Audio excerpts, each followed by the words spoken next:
A very good morning to everyone. सुबह की चाय के साथ an important current affair session में आपका स्वागत है। आज दिनांक है 27 अप्रैल 2021। तो चलिए आज के सभी इम्पॉर्टेंट करंट अफेयर्स देख लेते हैं। पहला प्रश्न है, 93 ऑस्कर अवार्ड्स में किसे बेस्ट फीचर फिल्म के अवार्ड से सम्मानित किया गया है। तो हाल ही में ऑस्कर अवार्ड्स प्रदान किए गए, यह 93 नंबर के थे। इसमें बेस्ट फीचर फिल्म का अवार्ड प्रदान किया गया नोमैडलैंड को। वहीं नोमैडलैंड की एक्ट्रेस फ्रांसिस मैकडॉर्मेंट को बेस्ट एक्ट्रेस का अवार्ड दिया गया है। ठीक है, द फादर के एक्टर एंथनी हॉपकिंस को दिया गया है बेस्ट एक्टर का अवार्ड। तो याद रखिएगा, इंपॉर्टेंट है सभी पॉइंट्स। अगला प्रश्न है, हिंदुस्तानी शास्त्रीय संगीत के दिग्गज का कोरोना की चपेट में आने से 70 वर्ष की उम्र में निधन हो गया। उनका नाम क्या था? तो उनका नाम था राजन मिश्र, जिनका हाल ही में 70 वर्ष की उम्र में निधन हो गया। यह एक हिंदुस्तानी शास्त्रीय संगीत के दिग्गज थे। इनका घराना पूछा जा सकता है, तो इनका घराना था बनारस राज घराना। ठीक है, यूपी संबंधित जो भी एग्जाम है उसके लिए मोस्ट इंपॉर्टेंट है, याद रखेंगे। बनारस राज घराने संबंधित थे राजन मिश्र, जिनका हाल ही में 70 वर्ष की उम्र में निधन हो गया।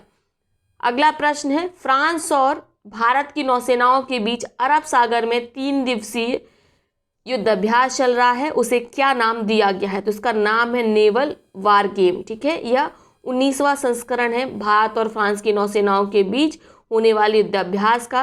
कहाँ हो रहा है? याद रखेंगे, अरब सागर में 3 दिवसीय युद्धाभ्यास है, मोस्ट इंपॉर्टेंट, याद रखिएगा। अगला प्रश्न है, राजस्थान रॉयल्स के किस खिलाड़ी ने निजी कारणों से नाम वापस ले लिया है? तो इनका नाम है एंड्रयू टाई। ऑस्ट्रेलिया के हैं ये, राजस्थान रॉयल्स टीम से खेलते थे, लेकिन निजी कारणों से हाल ही में इन्होंने अपना नाम वापस ले लिया है। तो देखिए, कुल 4 लोगों ने नाम वापस लिया है। किस किस ने अभी तक?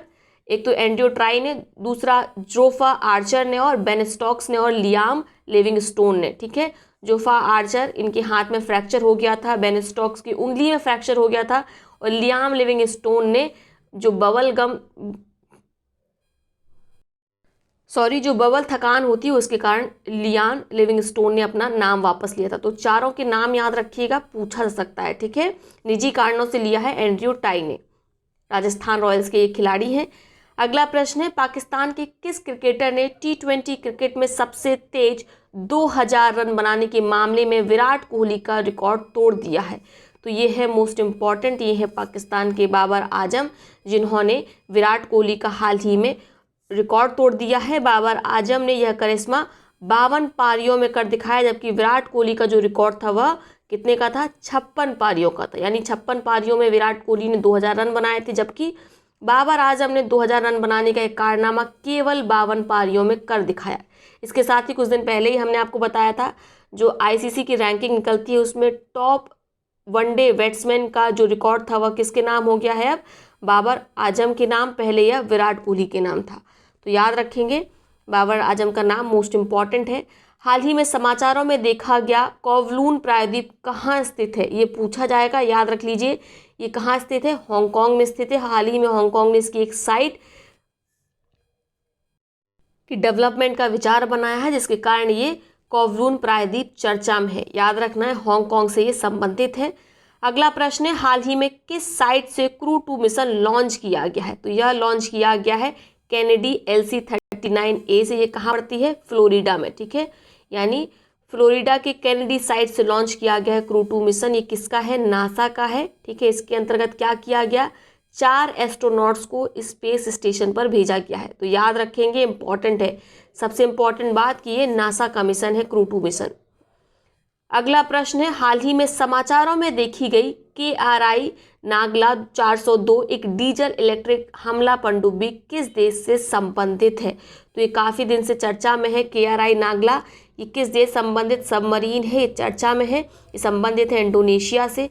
हाल ही में यह जब समुद्र में अपनी खोजी यात्रा को संपन्न कर रही थी, उसी समय अचानक गायब हो गई, जिसके बाद इंडोनेशिया इसको लगातार ढूंढने का प्रयत्न कर रहा है। भारत ने भी अपना मदद का हाथ बढ़ाया है। तो याद रखिएगा, KRI नागला एक क्या है? सबमरीन है, जो हाल ही में गायब हो गई है। अगला प्रश्न है, किस मंत्रालय ने सरकार में free and open source software को अपनाने की दिशा में तेजी लाने के लिए फॉस4गॉव इनोवेशन चैलेंज लॉन्च किया है या इसकी घोषणा की है? तो इसकी घोषणा की गई है इलेक्ट्रॉनिक और सूचना प्रौद्योगिकी मंत्रालय के द्वारा मोस्ट इम्पॉर्टेंट फॉस4गोव। इसका देखिए आपको यहीं पे दिया हुआ है, इसका लक्ष्य क्या है, फ्री और ओपन सोर्स सॉफ्टवेयर को अपनाने की दिशा में तेजी लाना। ठीक है, क्लियर हो गया। अगला प्रश्न है international girls in ICT day 202 का विषय क्या है। तो पहली बात, international girls in ICT day 202, इसका आयोजन प्रत्येक वर्ष किया जाता है अप्रैल के 4th वीक में। ठीक है, 4th वीक के 4th जो थर्सडे पड़ता है उस दिन किया जाता है। तो थर्सडे पड़ रहा था इस बार 22 अप्रैल को, यानी कि अप्रैल के चौथे थर्सडे को होता है international girls in ICT day 202। इसका विषय क्या है इस बार का याद रखिएगा, connecting girls creating brighter future. साथ में याद रखेंगे प्रत्येक वर्ष के अप्रैल के चौथे बृहस्पतिवार, चौथे थर्सडे को होता है international girls in ICT day 202। Clear.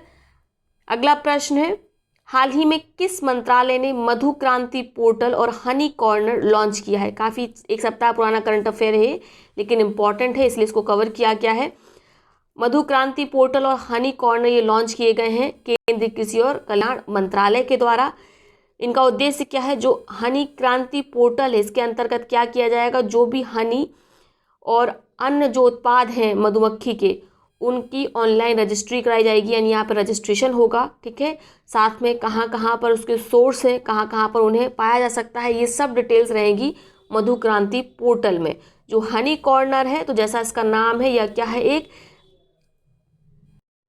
शहद से संबंधित एक आपको मार्केट उपलब्ध कराने वाला ये पोर्टल है। ठीक है, तो यहाँ से क्या किया जाएगा, मार्केटाइजेशन किया जाएगा, साथ में सेलिंग पर, बिक्री पर ध्यान दिया जाएगा शहद और शहद के अन्य उत्पाद में। शहद के अन्य उत्पाद में क्या होता है, जो हनी कॉम्ब होता है यानी हनी का छत्ता, मधुमक्खी का छत्ता जो होता है वह भी एक उत्पाद के रूप में जाना जाता है। साथ में और चीज़ें क्या होती हैं, कई लोग इसके अंडे खाते हैं तो इसके एग भी बिकते हैं। ठीक है, इसके साथ जो मोम होता है वह भी बेचा जाता है। ठीक है, तो याद रखेंगे। अगला प्रश्न देखते हैं। तो ये आप अगला प्रश्न तो नहीं है, ये आज के सभी इंपॉर्टेंट करंट अफेयर्स हो गए। अब देख लेते हैं आज के उन प्रश्नों को जिनका जवाब आपको कमेंट बॉक्स में देना है। तीनों प्रश्नों के जवाब एक ही कमेंट में लिखिएगा, जिसका जवाब सबसे पहले सही सटीक आएगा उसका नाम अगले वीडियो में लिया जाएगा, साथ में उसके कमेंट को पिन किया जाएगा। तो पहला प्रश्न है, हाल ही में बोआयो फोरम फॉर एशिया वार्षिक सम्मेलन 2021 का उद्घाटन समारोह कहाँ आयोजित किया गया, यह है मोस्ट इम्पॉर्टेंट। आपके विकल्प है बोआयो, न्यू दिल्ली, संघाई या इनमें से कोई नहीं। अगला प्रश्न है, किस भारतीय पर्वतारोही ने नेपाल के टेक्निकल माउंटेन लोबुचे को लगातार 24 घंटे में चढ़ाई करके फतेह किया है। आपके विकल्प है अनीता कुंडू, प्रियंका मोहिते, वैशाली सिंह या इनमें से कोई नहीं। तीसरा और अंतिम प्रश्न है, विश्व युवा मुक्केबाजी चैंपियनशिप में किस भारतीय ने 56 किलोग्राम भार वर्ग में स्वर्ण पदक जीत लिया है। तो आपके विकल्प हैं सचिन सिवाच, सरिता मोर, अखिल कुमार या इनमें से कोई नहीं। तो ये हो गए वो प्रश्न जिनका जवाब आप कमेंट बॉक्स में देंगे। अब देखते हैं उन पिछले प्रश्नों को जिनका सबसे पहले सही सटीक जवाब दिया गया संग्राम सिंह जी के द्वारा। संग्राम सिंह जी की कमेंट को ऑलरेडी पिन किया जा चुका है। पहला प्रश्न था, रासायनिक हथियार निषेध संगठन OPCW द्वारा बाहरी लेखा परीक्षक के रूप में किसे चुना गया है। तो आपके विकल्प थे राजीव महर्षि, GC मुर्मू, शक्तिकांत दास या इनमें से कोई नहीं। तो इसका उत्तर है GC मुर्मू, ये है मोस्ट इम्पॉर्टेंट, इसको याद रखिएगा। अगला प्रश्न था, 24 अप्रैल को देश भर में किस दिवस के रूप में मनाया जा रहा है। तो प्रत्येक वर्ष 24 अप्रैल को मनाया जाता है पंचायती राज दिवस के रूप में। ठीक है, क्लियर हो गया। इसके साथ ही कुछ GS के प्रश्न मैं आपसे पूछती हूँ जिसका जवाब अगर आप चाहें तो कमेंट बॉक्स में दे सकते हैं। पहला आप बताएंगे फादर ऑफ बॉटनी कौन है, ठीक है, फादर ऑफ बायोलॉजी कौन है, फादर ऑफ जूलॉजी कौन है। इसके बाद किसने साइंटिफिक नेम दिया विभिन्न कल्चर्स को, ठीक है, क्रिएचर्स को। इसके साथ बताएंगे आप जो क्लासिफिकेशन है वो बताएंगे आप किसके द्वारा किया गया है। ठीक है, तो ये हो गए आज के सभी इंपॉर्टेंट करंट अफेयर्स, कुछ GS के प्रश्न। इनका आप चाहें तो उत्तर दीजिएगा, नहीं आप उत्तर देंगे तो कल इनका जवाब मैं अगले वीडियो में ज़रूर दे दूंगी। ये इम्पॉर्टेंट है, ये पूछे जाते हैं। ठीक है, जो 5 किंगडम में क्लासिफिकेशन किया गया है वो आपको बताना है किसने किया है। ठीक है, तो आप बताइएगा। चलिए मिलते हैं कल अगले वीडियो में, तब तक के लिए बहुत बहुत धन्यवाद।